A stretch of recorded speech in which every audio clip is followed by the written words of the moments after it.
The rain had been falling steadily all day, a fine mist that seemed almost spectral in its persistence.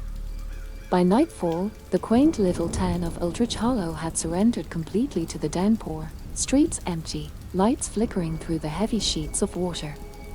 It was on this particularly dark and stormy night that the old Willoughby mansion at the edge of town decided to awaken once more from its long slumber. The mansion, a sprawling edifice of stone and wood, had stood for over a century, its history marred by tragedy and unexplained disappearances. Locals whispered about it, always quick to cross the street rather than walk too close to its wrought iron gates. But tonight, the gate swung gently in the wind as if beckoning to anyone daring enough to enter. Inside the town's dimly lit pub, a group of friends gathered around a flickering candle, the power having gone out an hour ago. They were a mixed bunch, some locals, some visitors, and as the wind howled outside, someone suggested they share ghost stories to pass the time. Have you all heard about the Willoughby mansion? Jack, a local and an avid storyteller, said as he glanced around the table. His eyes gleamed with a mix of mischief and genuine fear. They say on nights like this, the spirits of the house awaken, restless and vengeful. Sarah, one of the visitors, leaned in, her interest piqued. What happened there? She asked, her voice barely above a whisper as the rain tapped incessantly against the windows. Jack took a deep breath, his gaze locked on the dancing flame of the candle. Over 100 years ago, the Willoughby family hosted a grand ball. Everyone of note in Aldrich Hollow was there. But as the night grew late, a terrible storm much like this one rolled in. By morning, the house was silent, the guests all gone without a trace. No one knows exactly what happened, but they say the house swallowed them whole, trapped in an eternal party. The group shivered, the imagery too vivid against the backdrop of the storm. Encouraged by their reaction, Jack continued, since then, every stormy night, you can hear the faint sound of music and laughter coming from the mansion. They say it's the guests, forever dancing, forever trapped. As the tale spun on, the wind outside grew fiercer, and an idea took root among the friends. Why don't we go there? See if the stories are true. Alex, always the adventurer, proposed with a challenging grin. The group exchanged nervous glances. The thrill of the unknown, the excitement of possibly encountering something supernatural was tempting. After a series of dares and not to be outdone bravado, they agreed to venture out to Willoughby Mansion. Armed with flashlights and a couple of umbrellas, they made their way through the deluge, the mansion's silhouette growing larger and more ominous as they approached. The gates, as Jack had said, were indeed open, creaking on their hinges as if confirming the invitation. The front door was surprisingly unlocked, swinging open with a loud groan that echoed through the vast, dark halls. They stepped inside, their flashlights cutting through the darkness, revealing the grandeur of the old mansion frozen in time. Dust covered everything, and cobwebs hung like curtains from the ceiling. Yet, amidst the decay, there was a beauty to the place, a reminder of the opulence it once held.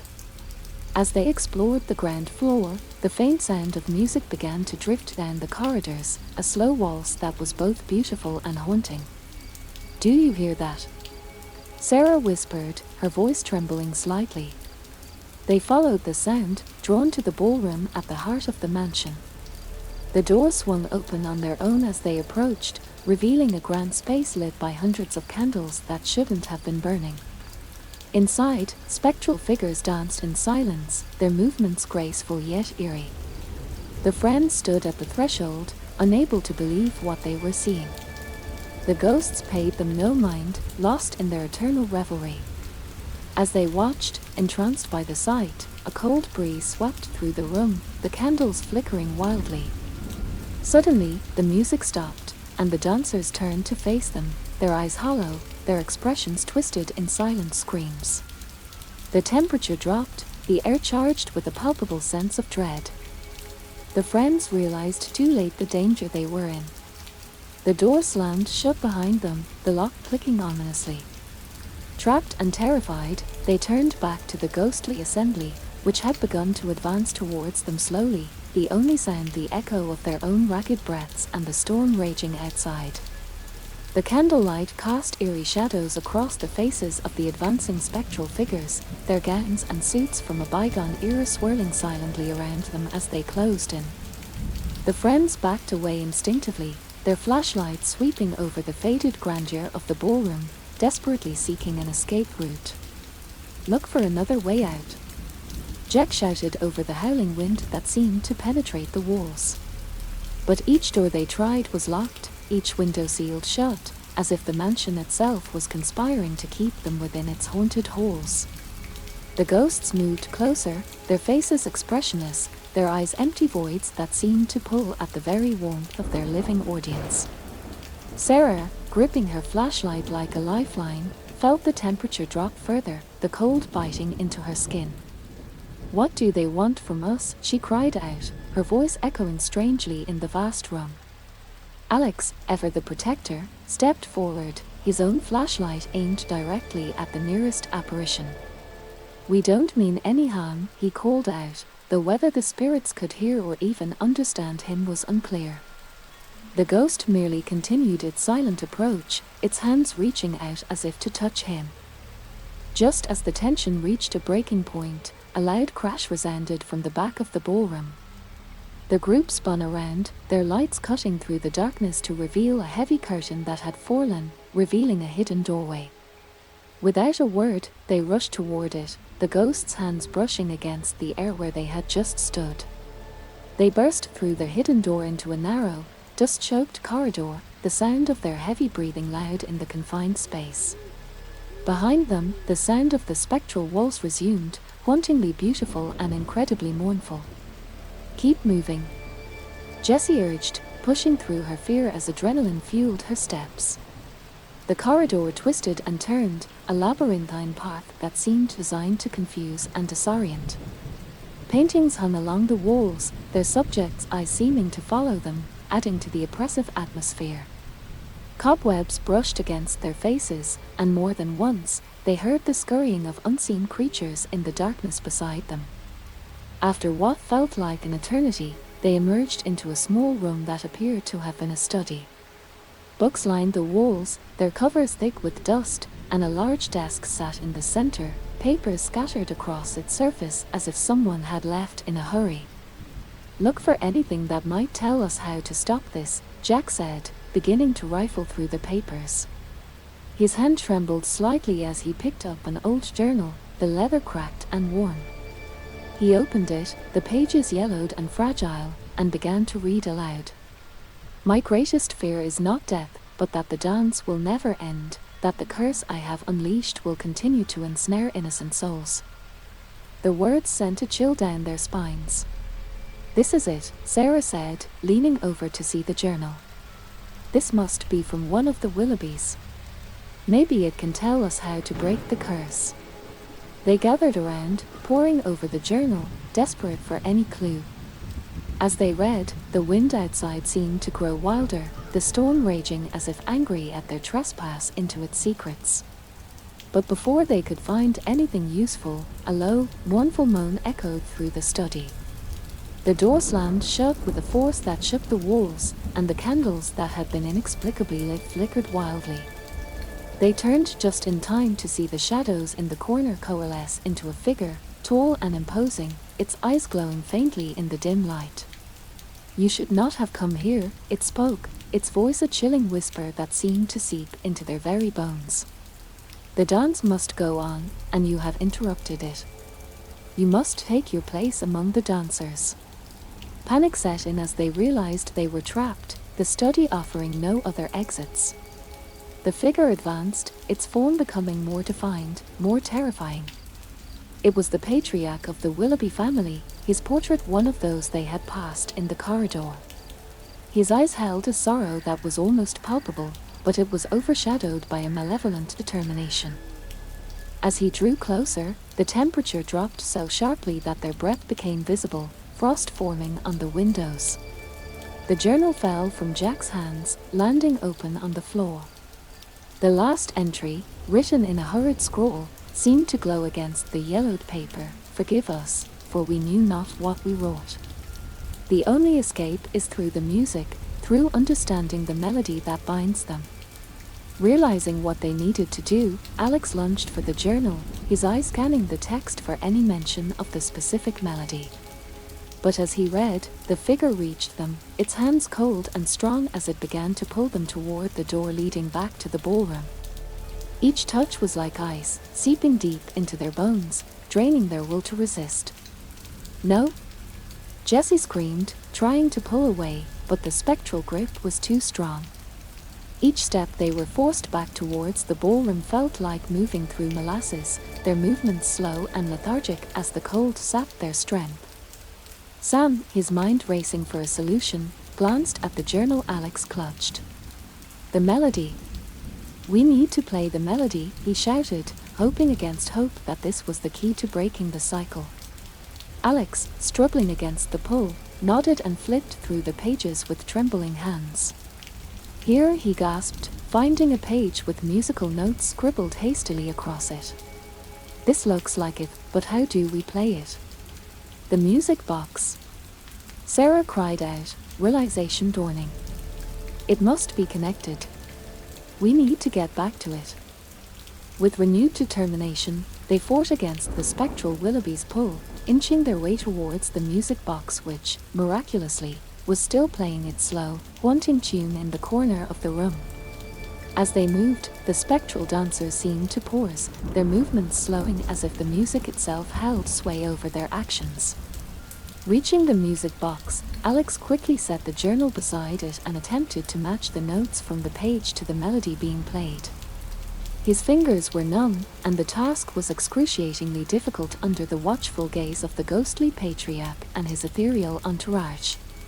Sam and Jessie held off the advancing spirits, their flashlights dimming under the overwhelming presence of the supernatural.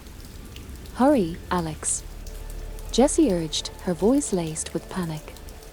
With a final desperate attempt, Alex adjusted the mechanism of the music box, aligning it with the notes from the journal. A discordant note rang out, harsh against the continual melody, but he corrected it, slowly finding the rhythm of the scribbled tune. As the correct melody began to play, a visible change came over the ghostly assembly. The spectral dancers stopped, their forms wavering as if caught in a breeze, their expressions changing from mindless joy to confusion and then to awareness. The patriarch's grip weakened, and his eyes, once filled with a stern resolve, now showed a flicker of remorse. "You have freed us," he whispered, his voice no longer chilling but imbued with a weary relief. "The curse, it is broken." The room brightened inexplicably, the oppressive atmosphere lifting as if a heavy veil had been drawn back. The figures of the dancers began to fade, their forms dissolving into motes of light that drifted upwards and vanished, leaving the room silent and empty save for the four friends. Breathing heavily, the group collapsed around the music box, the tension draining from their bodies as the realization of their success settled in. They had faced the supernatural, engaged with a century-old curse, and had come out victorious. Yet, as they gathered their wits and prepared to leave the mansion, a sense of unease still lingered. The storm outside had calmed, the rain reduced to a gentle drizzle that tapped rhythmically against the window panes. "We did it," Sam said, a note of disbelief in his voice. "We actually did it. But at what cost?" Jessie pondered aloud, looking around at the now quiet mansion. What if there are more like this? More curses, more trapped souls. Alex stood, clutching the journal to his chest. "Then we find them," he stated firmly. "We found our calling tonight, not just thrill-seekers but liberators of the lost." They left the mansion as dawn broke over Eldridge Hollow, the first light of morning casting long shadows that seemed less menacing in the new day. The Willoughby mansion stood silent and solemn behind them, its legacy of horror ended, but the world outside held countless more mysteries to uncover. As they walked away, the music box's melody lingered in their minds, a haunting but beautiful reminder of the night they freed the souls of Willoughby Mansion. But the road ahead was long, and the night had taught them that every shadow could hold a story, every whisper a plea for release. The adventure was far from over, it had just begun. As they left the confines of the Willoughby mansion, the early morning light washed over them, offering a semblance of normalcy after the night's eerie encounters. However, the quietude of dawn did little to ease their unsettled minds. Each shadow cast by the rising sun seemed to dance with a sinister life of its own, a reminder that the world was full of unseen forces, some perhaps waiting for their next moment to stir. The drive back to town was silent, each lost in their own thoughts, replaying the night's events over in their minds. The melody of the music box, now eerily ingrained in their memory, played a continuous loop, a haunting soundtrack to their reflections. Upon returning to town, they agreed to meet later at the local cafe to discuss the future. They needed to understand more about what they had unleashed, or rather, what they had set free. Was their intervention at the mansion a solitary event, or had they tapped into a deeper, more ancient vein of the supernatural? Later that day, under the buzzing fluorescent lights of the cafe, the group gathered around a corner table, each with a coffee in hand, the steam rising like the mists at Willoughby. Alex brought out the journal again, laying it on the table, its leather cover worn and pages filled with cryptic writings. "We need to go through this more thoroughly," Alex suggested, his finger tracing the lines of text. "There might be more clues about other places, other spirits that need our help." As they pored over the journal, their conversation was interrupted by a sudden chill that swept through the cafe, causing patrons to shudder and pull their jackets tighter. The friends exchanged glances, recognizing the familiar precursor to paranormal activity. Jessie, looking around nervously, whispered, "Do you feel that? It's like the mansion all over again." Before anyone could reply, the lights in the cafe flickered violently, casting the room into a strobe-like state of semi-darkness. Patrons gasped and looked around, disturbed by the sudden change. The air grew thick, and a low hum began to fill the space, vibrating through the floor and into their bones.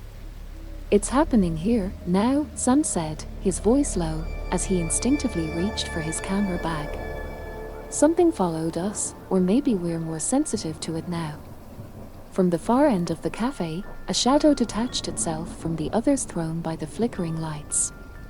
It moved with an unnatural fluidity, its form ambiguous and shifting, gliding across the floor towards them. The cafe patrons screamed and backed away, some running for the door, others frozen in place. The entity stopped a few feet away from their table, its form coalescing into a more human shape, though its features remained blurred and indistinct. A voice emanated from it, a whisper that was felt more than heard, sending a shiver through everyone in its vicinity. "You have opened a door," the voice said, its tone echoing with a resonance that hinted at ancient times. "And now you must choose. Will you walk through it, or will you close it and walk away?"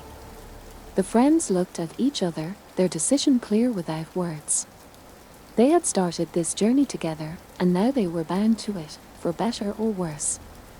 "We'll walk through it," Alex declared, his voice steady despite the surreal situation unfolding around them. "Tell us what we need to do."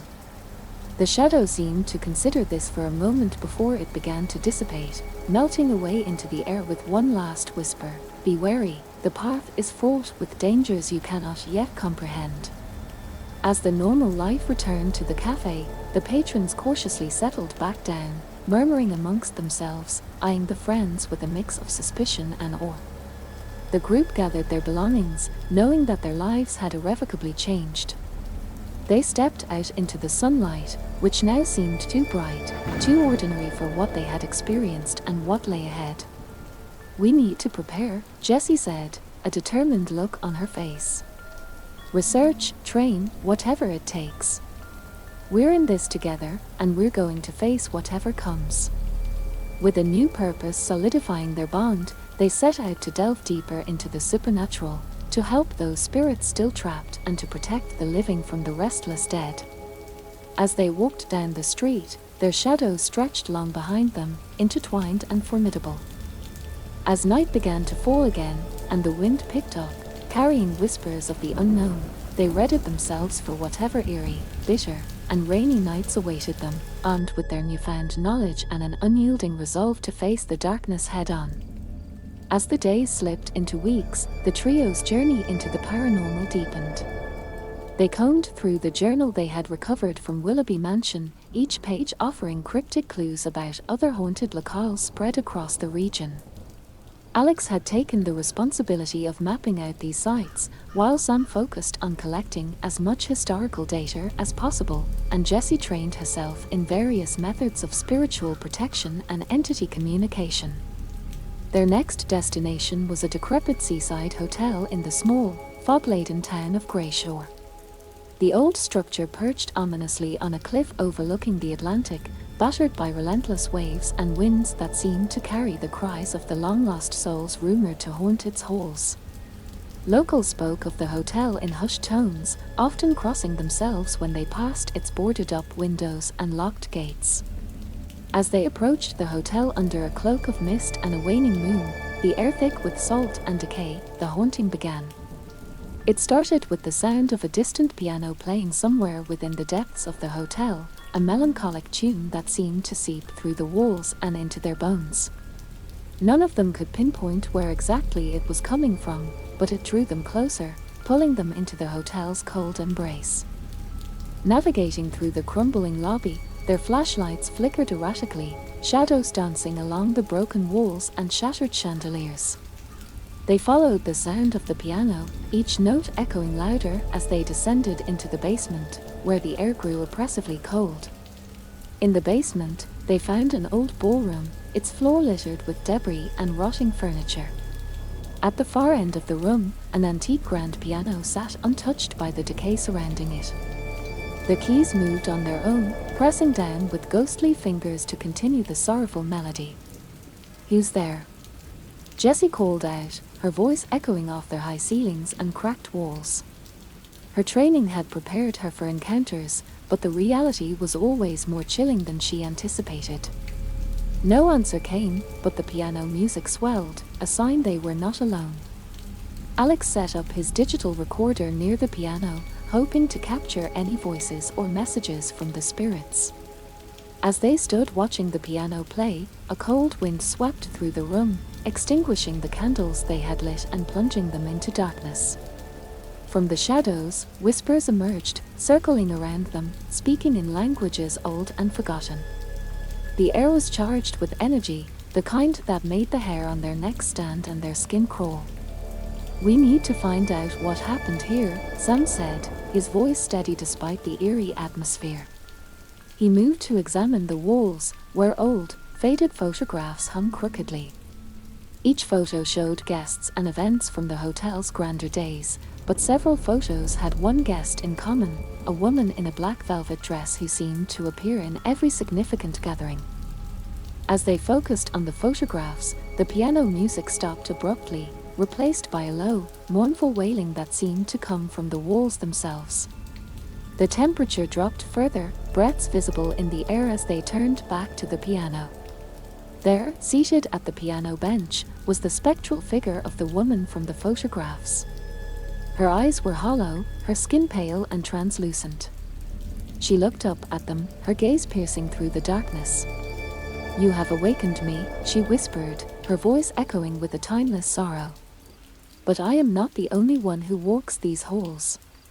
The revelation sent a chill deeper than the cold surrounding them. As she faded from view, the trio knew that their night at the hotel had only just begun. The spirits were restless, perhaps angered by their presence or desperate for release.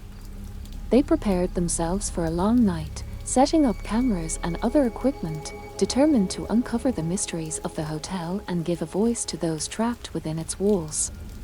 The whispering continued, a constant backdrop to their investigations, a reminder that they were not alone, and that not all who whispered in the dark wished to be heard. As they delved deeper into the night, the true horror of the hotel began to reveal itself, and they realized that escaping its grip might not be as easy as walking out the front door.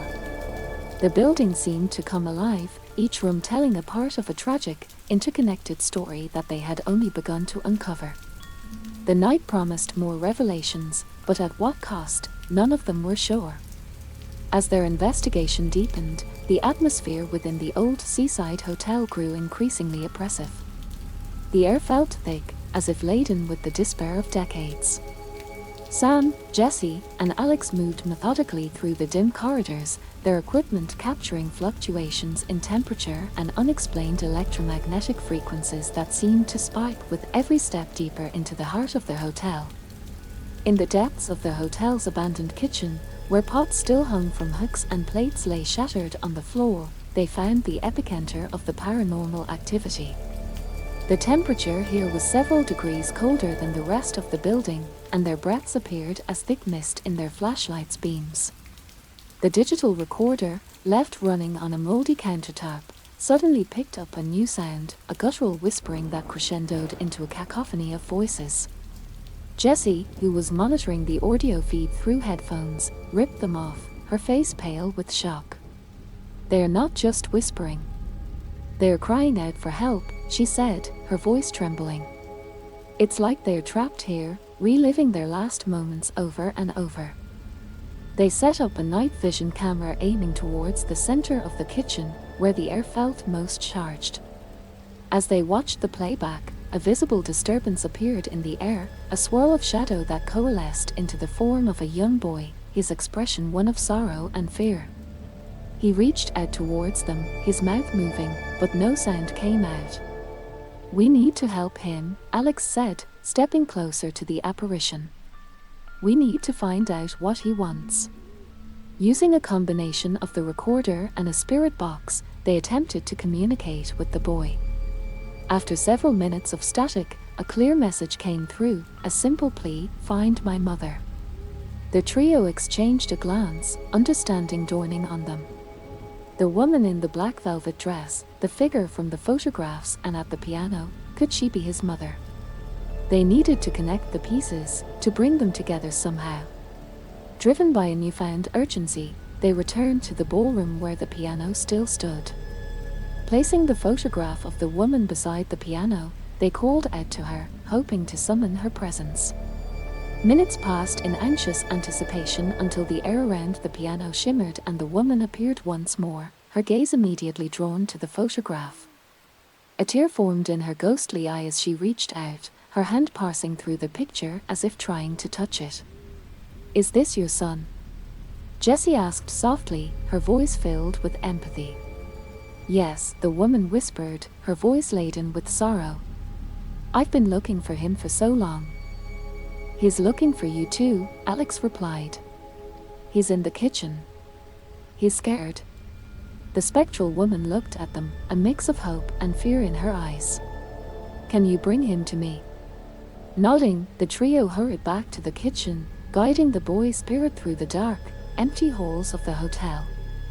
The boy, visible only in the dim glow of their equipment, seemed to gain strength and clarity as he neared the ballroom. As they entered the room, the woman's ghost turned towards the boy, her expression transforming into one of overwhelming joy. The boy ran toward her, and as they touched, a bright light enveloped them both, illuminating the room with a blinding intensity. When the light faded, both spirits were gone, leaving behind an overwhelming sense of peace that filled the space. The oppressive atmosphere lifted, as if a great weight had been removed from the building. "They're free," Sam said, his voice full of awe. "They've moved on together." The group stood in the silent ballroom, the ordeal they had just experienced bonding them in a profound way. They knew they had done something remarkable, something truly good.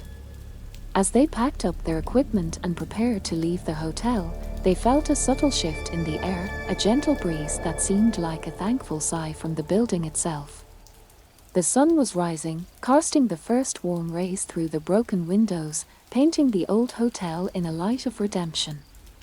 Their journey had not only uncovered a tragic story, but had also resolved it, bringing peace to two lost souls. As they stepped out into the new day, the hotel behind them no longer a place of despair, but a monument to their success, they realized their work was far from over. There were more stories to find, more spirits to help. The morning light was not an end but a beginning, and their adventure into the paranormal was just getting started. As they drove away from the hotel, the first light of the day streaked across the sky, casting long shadows that seemed to stretch out from the old building as if reaching towards them in gratitude. They left behind the gloomy corridors and chilling echoes of the past, carrying with them a story of closure and liberation. In the days that followed, the trio reflected on their experience. They shared their story online, presenting it with respect and care. Their audience was captivated not only by the supernatural elements but also by the poignant resolution of a mother and son reunited after decades of separation. Messages poured in, some from skeptics turned believers, others from individuals who had experienced similar hauntings and sought comfort in the resolution the trio had achieved. Empowered by their success at the hotel, Sam, Jesse, and Alex decided to dedicate themselves more fully to exploring the paranormal, setting a course to investigate other haunted locations.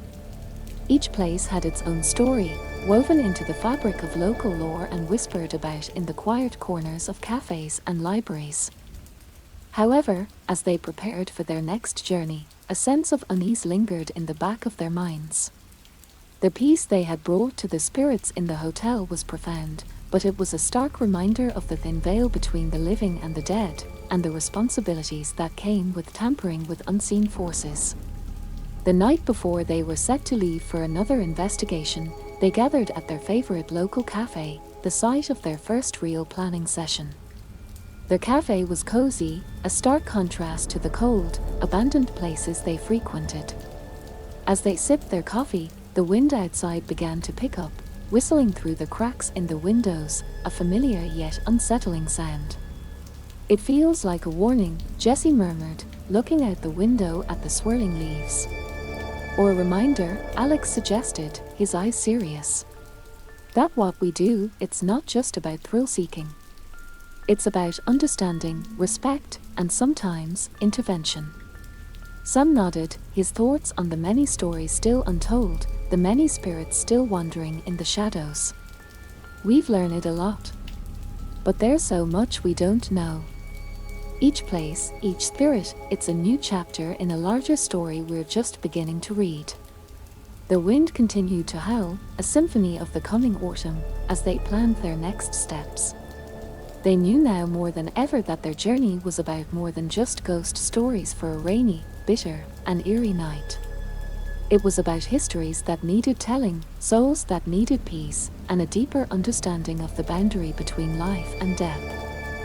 As they left the cafe, the first drops of rain began to fall, gentle at first, then growing in intensity. The rain seemed to cleanse the air, washing away the remnants of doubt and fear. They stepped out into the night, their path illuminated by the streetlights, each step taking them deeper into the unknown, guided not just by curiosity, but by a newfound sense of duty. The rain blurred the edges of the world, making the familiar streets look otherworldly and mysterious. It was a fitting setting for those who walked the line between the seen and the unseen, who sought to bring light to the darkest of tales. With each investigation, with each story told, they wove themselves further into the tapestry of the paranormal, a part of the endless cycle of storytelling and discovery. In the heart of the storm, with the wind singing its ancient song, they moved forward, ready to face whatever secrets the night held. The darkness was deep, the stories many, and their journey was far from over.